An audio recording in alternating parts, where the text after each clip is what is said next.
Good evening, and welcome to Boring Books for Bedtime. I hope tonight's installment provides all the boredom your busy brain needs to quiet down and let you get some sleep for once. So lie back, adjust your volume, take a nice deep breath, and off we go. This evening we're reading a work by a man better known for speculative fiction. It's A Short History of the World by H.G. Wells, published by Macmillan and Company, New York, 1922. Let's begin. A Short History of the World, Chapter 1, The World in Space. The story of our world is a story that is still very imperfectly known. A couple of 100 years ago, men possessed the history of little more than the last 3,000 years. What happened before that time was a matter of legend and speculation. Over a large part of the civilized world, it was believed and taught that the world had been created suddenly in 4004 BC, though authorities differed as to whether this had occurred in the spring or autumn of that year. This fantastically precise misconception was based upon a too literal interpretation of the Hebrew Bible and upon rather arbitrary theological assumptions connected therewith. Such ideas have long since been abandoned by religious teachers, and it is universally recognized that the universe in which we live has, to all appearances, existed for an enormous period of time, and possibly for endless time. Of course, there may be deception in these appearances, as a room may be made to seem endless by putting mirrors facing each other at either end, but that the universe in which we live has existed only for 6,000 or 7,000 years may be regarded as an altogether exploded idea. The Earth, as everybody knows nowadays, is a spheroid, a sphere slightly compressed, orange fashion, with a diameter of nearly 8,000 miles. Its spherical shape has been known at least to a limited number of intelligent people for nearly 2,500 years. But before that time it was supposed to be flat, and various ideas which now seem fantastic were entertained about its relations to the sky and the stars and planets. We now know that it rotates upon its axis, which is about 24 miles shorter than its equatorial diameter, every 24 hours, and that this is the cause of the alternations of day and night. That it circles about the sun in a slightly distorted and slowly variable oval path in a year. Its distance from the sun varies between 91.5 million at its nearest and 94.5 million miles. About the Earth circles a smaller sphere, the Moon, at an average distance of 239,000 miles. Earth and Moon are not the only bodies to travel round the sun. There are also the planets Mercury and Venus at distances of 36 and 67 millions of miles, and beyond the circle of the Earth and disregarding a belt of numerous smaller bodies, the planetoids, there are Mars, Jupiter, Saturn, Uranus, and Neptune at mean distances of 141, 483, 886, 1,782, and 1,793 millions of miles respectively. These figures in millions of miles are very difficult for the mind to grasp.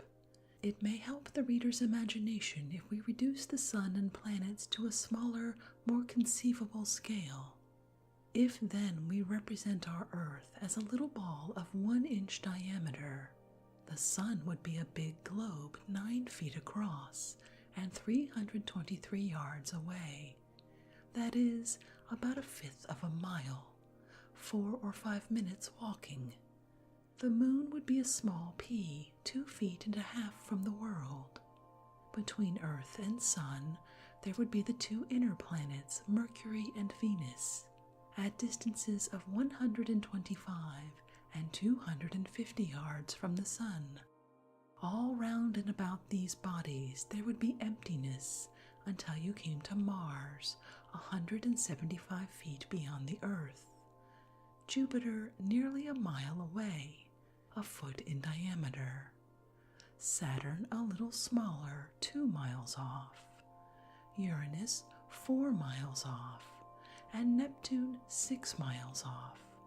Then nothingness and nothingness, except for small particles and drifting scraps of attenuated vapor for thousands of miles.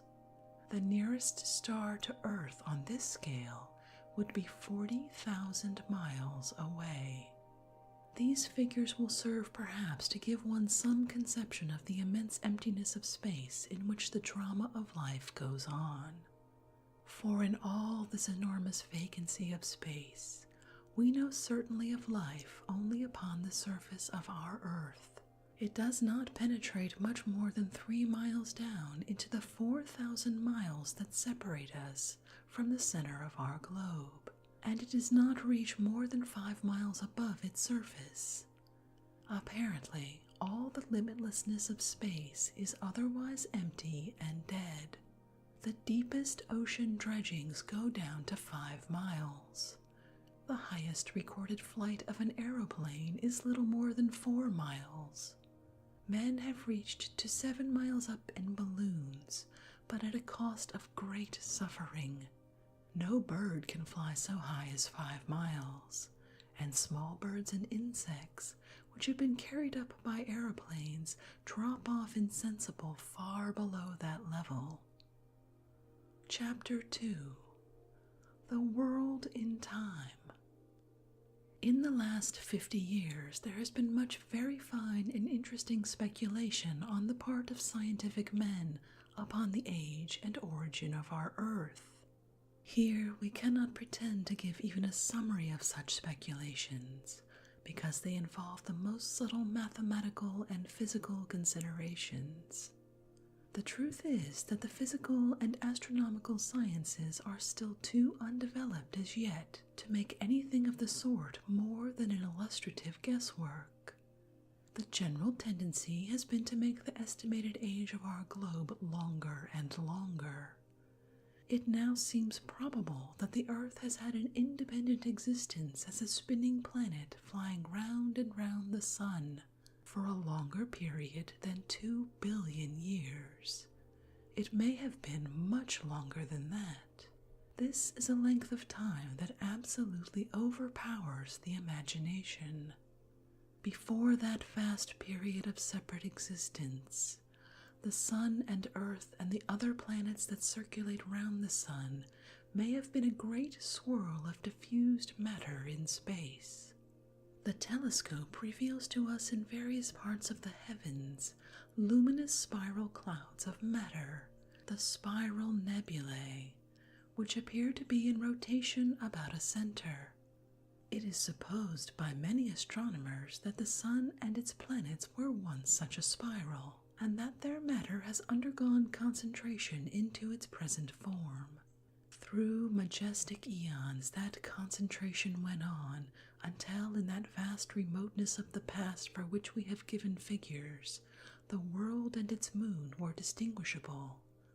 They were spinning then much faster than they are spinning now. They were at a lesser distance from the Sun. They traveled round it very much faster, and they were probably incandescent or molten at the surface. The Sun itself was a much greater blaze in the heavens. If we could go back through that infinitude of time and see the Earth in this earlier stage of its history, we should behold a scene more like the interior of a blast furnace or the surface of a lava flow before it cools and cakes over than any other contemporary scene. No water would be visible, because all the water there was would still be superheated steam in a stormy atmosphere of sulphurous and metallic vapors. Beneath this would swirl and boil an ocean of molten rock substance. Across a sky of fiery clouds, the glare of the hurrying sun and moon would sweep swiftly like hot breaths of flame. Slowly, by degrees, as 1 million of years followed another, this fiery scene would lose its eruptive incandescence. The vapors in the sky would rain down and become less dense overhead. Great slaggy cakes of solidifying rock would appear upon the surface of the molten sea and sink under it, to be replaced by other floating masses. The sun and moon, growing now each more distant and each smaller, would rush with diminishing swiftness across the heavens. The moon now, because of its smaller size, would be already cooled far below incandescence, and would be alternately obstructing and reflecting the sunlight in a series of eclipses and full moons. And so, with a tremendous slowness through the vastness of time, the earth would grow more and more like the earth on which we live, until at last an age would come when, in the cooling air, steam would begin to condense into clouds, and the first rain would fall hissing upon the first rocks below. For endless millennia, the greater part of the earth's water would still be vaporized in the atmosphere, but there would now be hot streams running over the crystallizing rocks below, and pools and lakes into which these streams would be carrying detritus and depositing sediment. At last, a condition of things must have been attained in which a man might have stood upon the earth and looked about him and lived. If we could have visited the earth at that time, we should have stood on great lava-like masses of rock without a trace of soil or touch of living vegetation under a storm-rent sky. Hot and violent winds, exceeding the fiercest tornado that ever blows, and downpours of rain such as our milder, slower earth today knows nothing of, might have assailed us. The water of the downpour would have rushed by us, muddy with the spoils of the rocks, coming together into torrents, cutting deep gorges and canyons as they hurried past to deposit their sediment in the earliest seas. Through the clouds we should have glimpsed a great sun moving visibly across the sky, and in its wake and in the wake of the moon would have come a diurnal tide of earthquake and upheaval. And the moon, which nowadays keeps one constant face to earth, would then have been rotating visibly and showing the side it now hides so inexorably. The earth aged. 1 million years followed another, and the day lengthened. The sun grew more distant and milder. The moon's pace in the sky slackened. The intensity of rain and storm diminished, and the water in the first seas increased and ran together into the ocean garment our planet henceforth wore. But there was no life as yet upon the earth. The seas were lifeless, and the rocks were barren. Chapter 3. The Beginnings of Life. As everybody knows nowadays, the knowledge we possess of life before the beginnings of human memory and tradition is derived from the markings and fossils of living things in the stratified rocks. We find preserved in shale and slate, limestone and sandstone, bones, shells, fibers, stems, fruits, footmarks, scratchings, and the like, side by side with the ripple marks of the earliest tides and the pittings of the earliest rainfalls. It is by the sedulous examination of this record of the rocks that the past history of the earth's life has been pieced together. That much nearly everybody knows today. The sedimentary rocks do not lie neatly stratum above stratum. They have been crumpled, bent, thrust about, distorted, and mixed together like the leaves of a library that has been repeatedly looted and burnt, and it is only as a result of many devoted lifetimes of work that the record has been put into order and read. The whole compass of time represented by the record of the rocks is now estimated at 1,600,000,000 years. The earliest rocks in the record are called by geologists the Azoic rocks because they show no traces of life. Great areas of these Azoic rocks lie uncovered in North America, and they are of such a thickness that geologists consider that they represent a period of at least half of the 1,600,000,000 years which they assign to the whole geological record. Let me repeat this profoundly significant fact. Half the great interval of time since land and sea were first distinguishable on Earth has left us no traces of life. There are ripplings and rain marks still to be found in these rocks, but no marks nor vestiges of any living thing. Then, as we come up the record, signs of past life appear and increase. The age of the world's history in which we find these past traces is called by geologists the Lower Paleozoic Age. The first indications that life was astir are vestiges of comparatively simple and lowly things. The shells of small shellfish, the stems and flower-like heads of zoophytes, seaweeds, and the tracks and remains of sea worms and crustacea. Very early appear certain creatures rather like plant lice, crawling creatures which could roll themselves up into balls as the plant lice do, the trilobites. Later, by a few million years or so, come certain sea scorpions, more mobile and powerful creatures than the world had ever seen before. None of these creatures were of very great size. Among the largest were certain of the sea scorpions, which measured 9 feet in length. There are no signs whatever of land life of any sort, plant or animal. There are no fishes nor any vertebrated creatures in this part of the record. Essentially, all the plants and creatures which have left us their traces from this period of the Earth's history are shallow water and intertidal beings.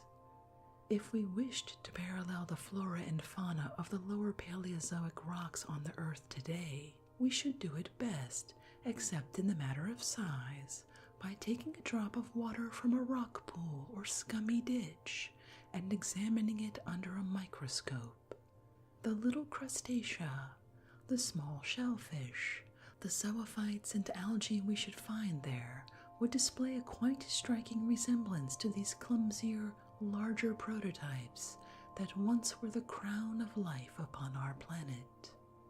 It is well, however, to bear in mind that the lower Paleozoic rocks probably do not give us anything at all representative of the first beginnings of life on our planet. Unless a creature has bones or other hard parts, unless it wears a shell or is big enough and heavy enough to make characteristic footprints and trails in mud, it is unlikely to leave any fossilized traces of its existence behind. Today, there are hundreds of thousands of species of small, soft-bodied creatures in our world, which it is inconceivable can ever leave any mark for future geologists to discover. In the world's past, millions of species of such creatures may have lived and multiplied and flourished and passed away without a trace remaining. The waters of the warm and shallow lakes and seas of the so-called Azoic period may have teemed with an infinite variety of lowly, jelly-like, shell-less and boneless creatures, and a multitude of green scummy plants may have spread over the sunlit intertidal rocks and beaches. The record of the rocks is no more a complete record of life in the past than the books of a bank are a record of the existence of everybody in the neighborhood. It is only when a species begins to secrete a shell or a spicule or a carapace or a lime-supported stem, and so put by something for the future, that it goes upon the record. But in rocks of an age prior to those which bear any fossil traces, graphite, a form of uncombined carbon, is sometimes found, and some authorities consider that it may have been separated out from combination through the vital activities of unknown living things. Chapter 4: The Age of Fishes. In the days when the world was supposed to have endured for only a few thousand years, it was supposed that the different species of plants and animals were fixed and final. They had all been created exactly as they are today, each species by itself. But as men began to discover and study the record of the rocks, this belief gave place to the suspicion that many species had changed and developed slowly through the course of ages, and this again expanded into a belief in what is called organic evolution, a belief that all species of life upon Earth, animal and vegetable alike, are descended by slow, continuous processes of change from some very simple ancestral form of life, some almost structureless living substance, far back in the so-called Azoic seas. This question of organic evolution, like the question of the age of the Earth, has in the past been the subject of much bitter controversy. There was a time when a belief in organic evolution was, for rather obscure reasons, supposed to be incompatible with sound Christian, Jewish, and Muslim doctrine. That time has passed, and the men of the most orthodox Catholic, Protestant, Jewish, and Mohammedan belief are now free to accept this newer and broader view of a common origin of all living things. No life seems to have happened suddenly upon Earth. Life grew and grows. Age by age, through gulfs of time at which imagination reels, life has been growing from a mere stirring in the intertidal slime towards freedom, power, and consciousness. Life consists of individuals. These individuals are definite things. They are not like the lumps and masses, nor even the limitless and motionless crystals of non-living matter, and they have two characteristics no dead matter possesses. They can assimilate other matter into themselves and make it part of themselves, and they can reproduce themselves. They eat and they breed. They can give rise to other individuals, for the most part like themselves, but always also a little different from themselves. There is a specific and family resemblance between an individual and its offspring, and there is an individual difference between every parent and every offspring it produces. And this is true in every species and at every stage of life. Now, scientific men are not able to explain to us either why offspring should resemble nor why they should differ from their parents. But seeing that offspring do at once resemble and differ, it is a matter rather of common sense than of scientific knowledge that, if the conditions under which a species live are changed, the species should undergo some correlated changes, because in any generation of the species, there must be a number of individuals whose individual differences make them better adapted to the new conditions under which the species has to live, and a number whose individual differences make it rather harder for them to live. And on the whole, the former sort will live longer, bear more offspring, and reproduce themselves more abundantly than the latter, and so generation by generation the average of the species will change in the favorable direction. This process, which is called natural selection, is not so much a scientific theory as a necessary deduction from the facts of reproduction and individual difference. There may be many forces at work varying, destroying, and preserving species, about which science may still be unaware or undecided. But the man who can deny the operation of this process of natural selection upon life since its beginning must be either ignorant of the elementary facts of life or incapable of ordinary thought. Many scientific men have speculated about the first beginning of life, and their speculations are often of great interest, but there is absolutely no definite knowledge and no convincing guess yet of the way in which life began. But nearly all authorities are agreed that it probably began upon mud or sand in warm, sunlit, shallow, brackish water, and that it spread up the beaches to the intertidal lines and out to the open waters. That early world was a world of strong tides and currents. An incessant destruction of individuals must have been going on through their being swept up the beaches and dried, or by their being swept out to sea and sinking down out of reach of air and sun. Early conditions favored the development of every tendency to root and hold on, every tendency to form an outer skin and casing to protect the stranded individual from immediate desiccation. From the very earliest, any tendency to sensitiveness to taste would turn the individual in the direction of food, and any sensitiveness to light would assist it to struggle back out of the darkness of the sea deeps and caverns, or to wriggle back out of the excessive glare of the dangerous shallows. Probably the first shells and body armor of living things were protections against drying rather than against active enemies. But tooth and claw come early into our earthly history. We have already noted the size of the earlier water scorpions. For long ages, such creatures were the supreme lords of life.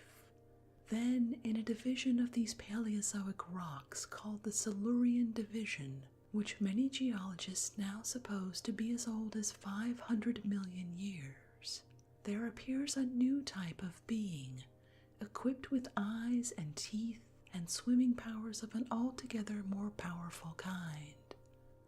These were the first known backboned animals, the earliest fishes, the first known vertebrata. These fishes increase greatly in the next division of rocks, the rocks known as the Devonian system. They are so prevalent that this period of the record of the rocks has been called the Age of Fishes. Fishes of a pattern now gone from the earth, and fishes allied to the sharks and sturgeons of today rushed through the waters, leapt in the air, browsed among the seaweeds, pursued and preyed upon one another, and gave a new liveliness to the waters of the world. None of these were excessively big by our present standards. Few of them were more than 2 or 3 feet long, but there were exceptional forms which were as long as 20 feet. We know nothing from geology of the ancestors of these fishes. They do not appear to be related to any of the forms that preceded them. Zoologists have the most interesting views of their ancestry, but these they derive from the study of the development of the eggs of their still living relations and from other sources. Apparently, the ancestors of the vertebrata were soft-bodied and perhaps quite small swimming creatures who began first to develop hard parts as teeth round and about their mouths. The teeth of a skate or dogfish cover the roof and floor of its mouth and pass at the lip into the flattened tooth-like scales that encase most of its body. As the fishes develop these teeth scales in the geological record, they swim out of the hidden darkness of the past into the light, the first vertebrated animals visible in the record. Chapter 5. the age of the coal swamps. The land during this age of fishes was apparently quite lifeless. Crags and uplands of barren rock lay under the sun and rain. There was no real soil, for as yet there were no earthworms which helped to make a soil, and no plants to break up the rock particles into mold. There was no trace of moss or lichen. Life was still only in the sea. Over this world of barren rock played great changes of climate. The causes of these changes of climate were very complex, and they have still to be properly estimated. The changing shape of the Earth's orbit, the gradual shifting of the poles of rotation, changes in the shapes of the continents, probably even fluctuations in the warmth of the sun, now conspired to plunge great areas of the Earth's surface into long periods of cold and ice, and now again for millions of years spread a warm or equable climate over this planet. There seem to have been phases of great internal activity in the world's history, when in the course of a few million years, accumulated upthrusts would break out in lines of volcanic eruption and upheaval, and rearrange the mountain and continental outlines of the globe, increasing the depth of the sea and the height of the mountains, and exaggerating the extremes of climate. And these would be followed by vast ages of comparative quiescence, when frost, rain, and river would wear down the mountain heights, and carry great masses of silt to fill and raise the sea bottoms, and spread the seas, ever shallower and wider, over more and more of the land. There have been high and deep ages in the world's history, and low and level ages. The reader must dismiss from his mind any idea that the surface of the earth has been growing steadily cooler since its crust grew solid. After that much cooling had been achieved, the internal temperature ceased to affect surface conditions. There are traces of periods of superabundant ice and snow, of glacial ages, that is, even in the Azoic period. It was only towards the close of the Age of Fishes, in a period of extensive shallow seas and lagoons, that life spread itself out in any effectual way from the waters onto the land. No doubt the earlier types of the forms that now begin to appear in great abundance had already been developing in a rare and obscure manner for many scores of millions of years. But now came their opportunity. Plants no doubt preceded animal forms in this invasion of the land, but the animals probably followed up the plant emigration very closely. The first problem that the plant had to solve was the problem of some sustaining stiff support to hold up its fronds to the sunlight when the buoyant water was withdrawn. The second was the problem of getting water from the swampy ground below to the tissues of the plant, now that it was no longer close at hand. The two problems were solved by the development of woody tissue, which both sustained the plant and acted as water carrier to the leaves. The record of the rocks is suddenly crowded by a vast variety of woody swamp plants, many of them of great size, big tree mosses, tree ferns, gigantic horsetails, and the like. And with these, age by age, there crawled out of the water a great variety of animal forms. There were centipedes and millipedes. There were the first primitive insects. There were creatures related to the ancient king crabs and sea scorpions, which became the earliest spiders and land scorpions. And presently, there were vertebrated animals. Some of the earlier insects were very large. There were dragonflies in this period with wings that spread out to 29 inches. In various ways, these new orders and genera had adapted themselves to breathing air. Hitherto, all animals had breathed air dissolved in water, and that indeed is what all animals still have to do. But now, in diverse fashions, the animal kingdom was acquiring the power of supplying its own moisture where it was needed. A man with a perfectly dry lung would suffocate today. His lung surfaces must be moist in order that air may pass through them into his blood. The adaptation to air breathing consists in all cases either in the development of a cover to the old-fashioned gills to stop evaporation, or in the development of tubes or other new breathing organs lying deep inside the body and moistened by a watery secretion. The old gills with which the ancestral fish of the vertebrated line had breathed were inadaptable to breathing upon land, and in the case of this division of the animal kingdom, it is the swimming bladder of the fish which becomes a new, deep-seated breathing organ, the lung. The kind of animals known as amphibia, the frogs and newts of today, begin their lives in the water and breathe by gills, and subsequently the lung, developing in the same way as the swimming bladder of many fishes do, as a bag-like outgrowth from the throat, takes over the business of breathing. The animal comes out on land, and the gills dwindle and the gill slits disappear, all except an outgrowth of one gill slit, which becomes the passage of the ear and eardrum. The animal can now live only in the air, but it must return at least to the edge of the water to lay its eggs and to reproduce its kind. All the air-breathing vertebrata of this age of swamps and plants belong to the class Amphibia. They were nearly all of them forms related to the newts of today, and some of them attained a considerable size.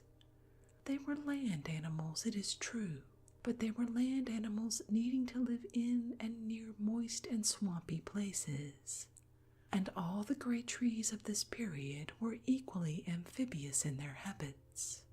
None of them had yet developed fruits and seeds of a kind that could fall on land and develop with the help only of such moisture as dew and rain could bring. They all had to shed their spores in water, it would seem, if they were to germinate. It is one of the most beautiful interests of that beautiful science, comparative anatomy, to trace the complex and wonderful adaptations of living things to the necessities of existence in air. All living things, plants and animals alike, are primarily water things. For example, all the higher vertebrated animals above the fishes, up to and including man, pass through a stage in their development in the egg or before birth, in which they have gill slits which are obliterated before the young emerge. The bare, water-washed eye of the fish is protected in the higher forms from drying up by eyelids and glands, which secrete moisture. The weaker sound vibrations of air necessitate an eardrum. In nearly every organ of the body, similar modifications and adaptations are to be detected, similar patchings up to meet aerial conditions. This Carboniferous age, this age of the amphibia, was an age of life in the swamps and lagoons, and on the low banks among these waters.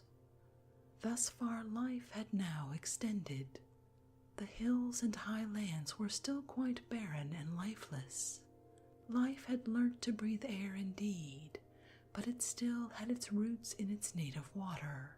It still had to return to the water to reproduce its kind. Chapter 6. The Age of Reptiles. The abundant life of the Carboniferous period was succeeded by a vast cycle of dry and bitter ages. They are represented in the record of the rocks by thick deposits of sandstones and the like, in which fossils are comparatively few. The temperature of the world fluctuated widely, and there were long periods of glacial cold.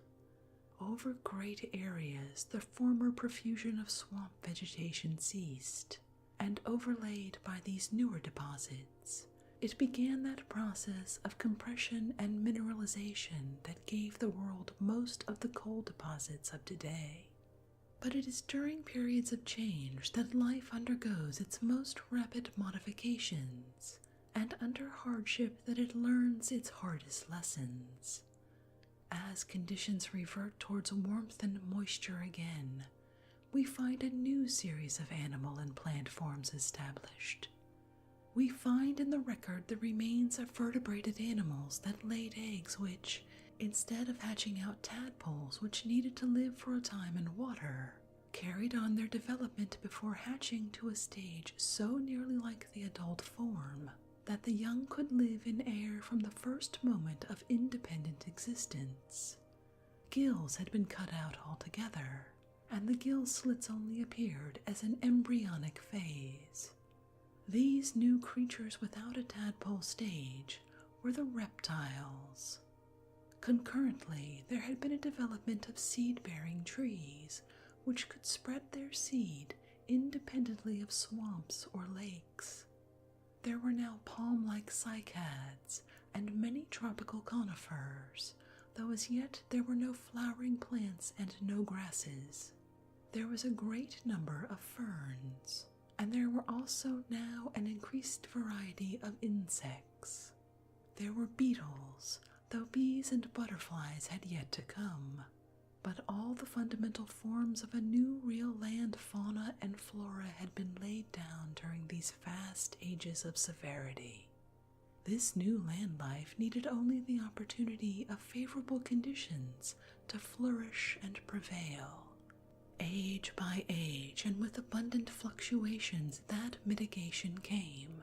The still incalculable movements of the Earth's crust, the changes in its orbit, the increase and diminution of the mutual inclination of orbit and pole worked together to produce a great spell of widely diffused, warm conditions.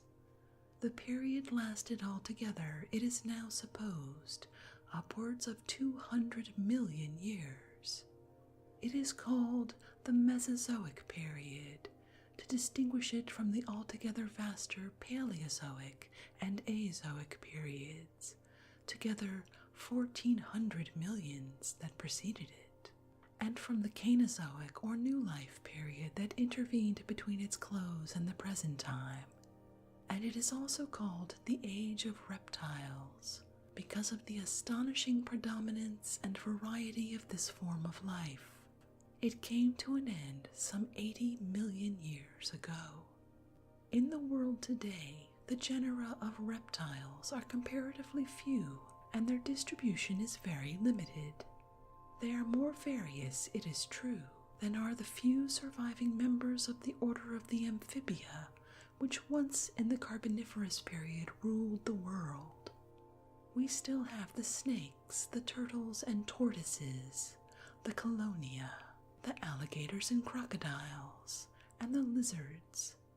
Without exception, they are creatures requiring warmth all the year round. They cannot stand exposure to cold, and it is probable that all the reptilian beings of the Mesozoic suffered under the same limitation. It was a hothouse fauna, living amidst a hothouse flora. It endured no frosts, but the world had at least attained a real dry land fauna and flora as distinguished from the mud and swamp fauna and flora of the previous heyday of life upon Earth. All the sorts of reptile we know now were much more abundantly represented then. Great turtles and tortoises, big crocodiles, and many lizards and snakes. But in addition, there were a number of series of wonderful creatures that have now vanished altogether from the earth. There was a vast variety of beings called the dinosaurs. Vegetation was now spreading over the lower levels of the world, reeds, breaks of fern, and the like. And browsing upon this abundance came a multitude of herbivorous reptiles, which increased in size as the Mesozoic period rose to its climax. Some of these beasts exceeded in size any other land animals that have ever lived. They were as large as whales. The Diplodocus carnegie, for example, measured 84 feet from snout to tail. The Gigantosaurus was even greater. It measured 100 feet. Living upon these monsters was a swarm of carnivorous dinosaurs of a corresponding size. One of these, the Tyrannosaurus, is figured and described in many books as the last word in reptilian frightfulness. While these great creatures pastured and pursued amidst the fronds and evergreens of the Mesozoic jungles, another now vanished tribe of reptiles, with a bat-like development of the forelimbs, pursued insects and one another, first leapt and parachuted and presently flew amidst the fronds and branches of the forest trees. These were the pterodactyls. These were the first flying creatures with backbones. They mark a new achievement in the growing powers of vertebrated life. Moreover, some of the reptiles were returning to the sea waters. 3 groups of big swimming beings had invaded the sea from which their ancestors had come: the mosasaurs, the plesiosaurs, and ichthyosaurs. Some of these again approached the proportions of our present whales. The ichthyosaurs seem to have been quite sea-going creatures, but the plesiosaurs were a type of animal that has no cognate form today. The body was stout and big with paddles, adapted either for swimming or crawling through marshes, or along the bottom of shallow waters. The comparatively small head was poised on a vast snake of a neck, altogether outdoing the neck of the swan. Either the plesiosaur swam and searched for food under the water and fed as the swan will do, or it lurked under water and snatched at passing fish or beast. Such was the predominant land life throughout the Mesozoic age. It was by our human standards an advance upon anything that had preceded it. It had produced land animals greater in size, range, power, and activity, more vital, as people say, than anything the world had seen before. In the seas there had been no such advance, but a great proliferation of new forms of life. An enormous variety of squid-like creatures with chambered shells, for the most part coiled, had appeared in the shallow seas. The ammonites. They had had predecessors in the Paleozoic seas, but now was their age of glory. Today they have left no survivors at all. Their nearest relation is the pearly nautilus, an inhabitant of tropical waters, and a new and more prolific type of fish, with lighter, finer scales than the plate-like and tooth-like coverings that had hitherto prevailed, became and has since remained predominant in the seas and rivers. And with that, I think we'll end our reading from A Short History of the World by H.G. Wells. For a short history, it was surprisingly comprehensive. I think we'll be coming back to this one. If you'd like to read this work for yourself, you'll find a link to it on our Goodreads page. Just go to goodreads.com/boringbooksforbedtime, where you'll find a library of everything read on this podcast. If you'd like to connect or suggest a boring book you'd like to hear read, the best place to catch me is on Twitter @BoringBooksPod. We also have a Facebook page where you can leave a comment. I'd love to hear from you. Thank you so much for joining me this evening. Until our next boring book, good night.